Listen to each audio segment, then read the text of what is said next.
Hi, this is Steve Hall, and this is Max, and we're going to be talking today to Wayne Nugent and Mike Asgway about the $8 trillion travel industry. Yeah, I travel a lot, and for business, but primarily leisure. And I can tell you, every plane I go on is full.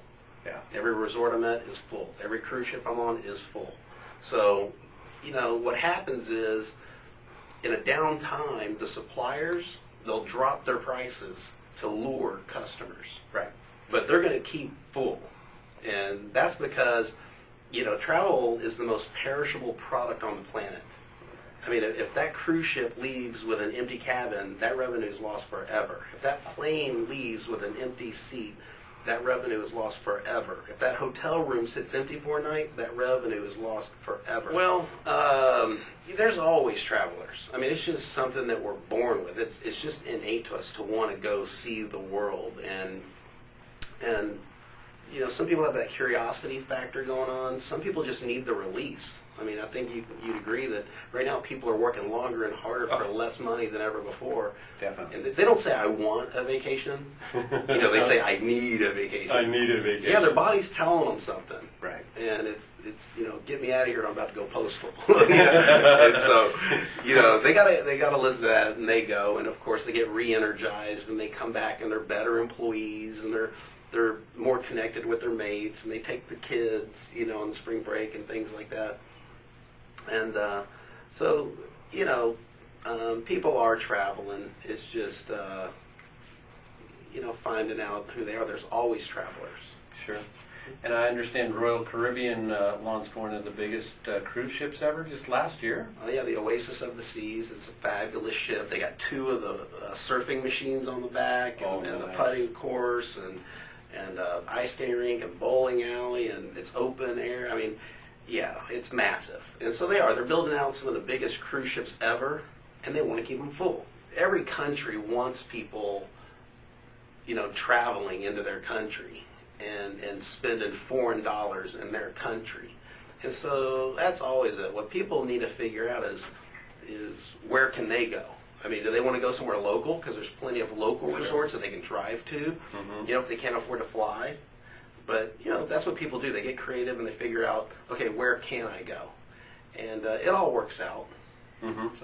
So liners like that one that was just launched last year, if I understand correctly, there's a couple more of those that are coming online within the next year or so? Oh, yeah. I mean, they're building some where, of course, you go around the world and live on them. And of course, those things get full too. Yeah. And, where there's a will, there's a way. And I think it's one of those things that people do budget. Other people that are affecting industries, far different than me or how I see them and things like that. And so that's what I've seen is just leisure's really taken off. Somebody can go and like Google, Fox News and look at the clips I was looking at, 2 days ago talking about how they are building the biggest cruise ships ever and things like that. And that it was just not long ago that it was 15% of the population's ever been on a cruise. 85% have not. Mm-hmm. Now it's increased to 20% have. Interesting. And these are recent statistics, over these time frames. So, and 80% have not. So, the cruise lines are gaining that kind of market share, and people are going. I mean, it's a lot of bang for the buck. And then, of course, what happens is the resorts try and compete with that. And so all this stuff keeps driving prices down and value up. And so there's always somebody looking for a deal. And, one thing that I was told, a while ago about vacations is a vacation is what you take when you can't take what you've been taking any longer. I like that. Yeah, so at some point people just go. Yeah. And people always have time for what they want to have time for. Right. People always have money for what they want to have. And, the baby boomers, they've been working hard their whole lives, and they only got 1 or 2 weeks vacation a year, and now all of a sudden they all want to go travel. Yeah, there's a lot of big industries out there, like oil and gas and big pharma and food and all these things, and you can add up, I think, the top 4 industries or 4 of the top industries out there, and travel's bigger than all of them combined.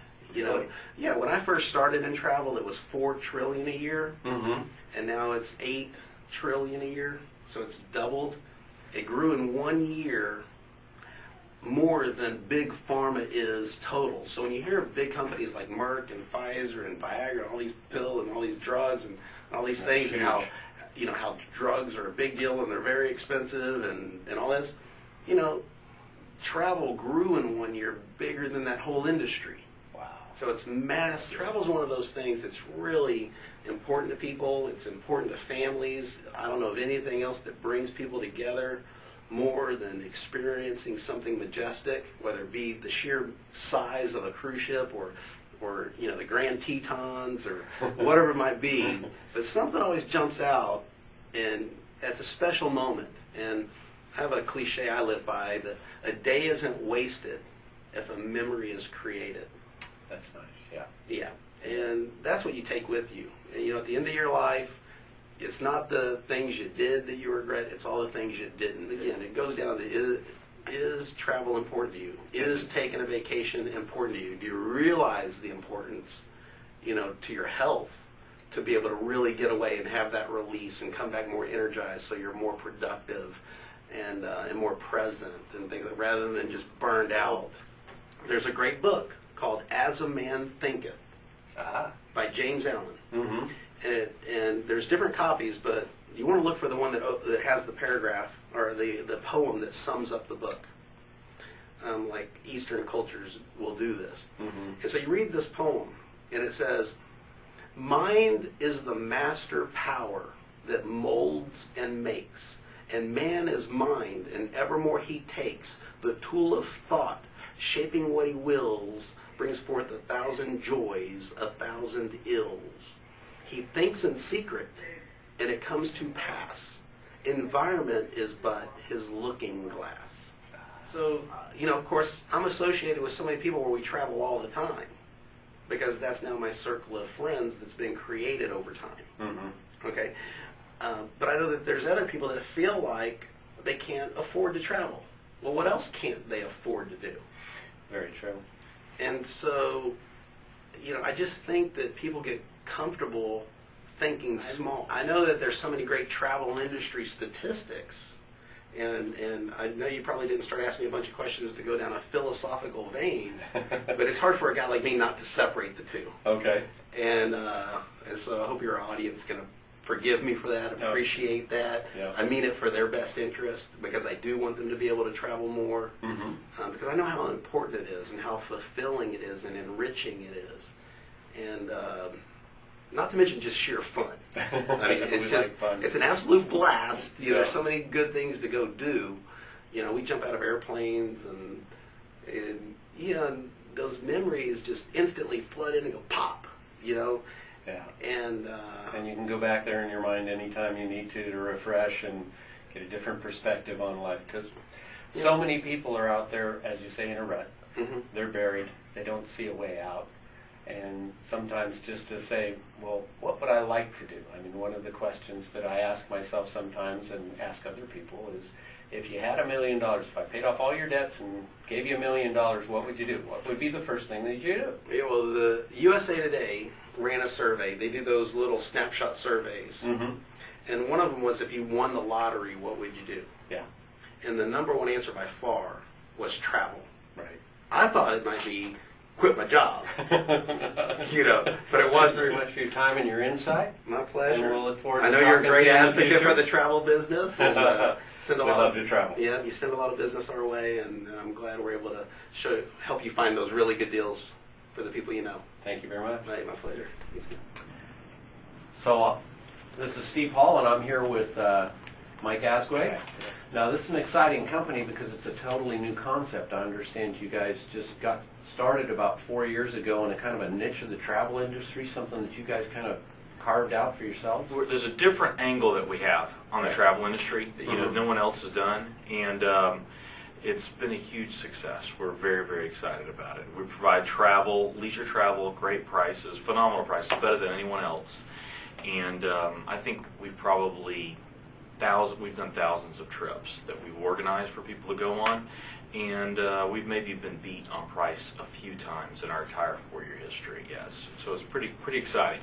And having a lot of fun. Travel is the largest industry in the world. It's $8 trillion every every year is spent on travel. It's pretty amazing. Our value proposition, there's several parts of our value proposition, but one that's really appealing to a lot of people is just the prices. We buy our vacations in bulk from our suppliers, so we'll have anywhere from 30 to maybe 1,000 people of our members that go on a trip at one time. Wow. And we get them the very best pricing. That's why they want to be a member with us. So when business travel is down, think of all the 5-star hotels and 5-diamond resorts around the world. They need to fill up those rooms. Okay, because if you're a clothing manufacturer and you produce that shirt and shirt sales decline, Yeah. you can just produce less shirts. True. But if you own 25 resorts around the world and you've built all the construction to support this level of demand, Yeah. and now all of a sudden that's not filling up, you can't pull back all the inventory. It's there and it's perishable. I mean, so you got to either use it or you lose it. And so now more than ever, we've always had a lot of leverage with our suppliers, and we got great relationships with our suppliers. But typically, we would go out to them to negotiate deals on behalf of our members. Now what's happening is they're coming to us. And it's really exciting. So that allows us to even have a stronger value proposition in the marketplace. And people are still traveling.